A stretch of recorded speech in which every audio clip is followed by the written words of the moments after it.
Is lag ruining your gameplay? Two tools that claim to fix it are Gear Booster and Exitlag. Gear Booster is a VPN-like service that reroutes your game data through optimized paths. It supports 1000 plus games across mobile and desktop, and setup is super easy. Just pick your game and tap Boost. Some users report success in games like COD and FC24, especially in Europe, but others complain about ping spikes up to 300 milliseconds, calling it unreliable. Exit lag, on the other hand, is a more mature gamer-focused solution. It uses multi-path routing with AI, sending data through multiple routes and auto-balancing for the fastest path. Features like FPS boost, traffic shaping, and multi-connection support give it the edge.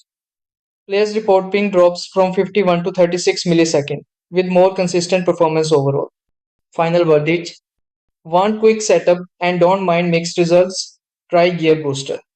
Want pro level routing, more features, and reliable ping reduction? Exit lag is the better bet.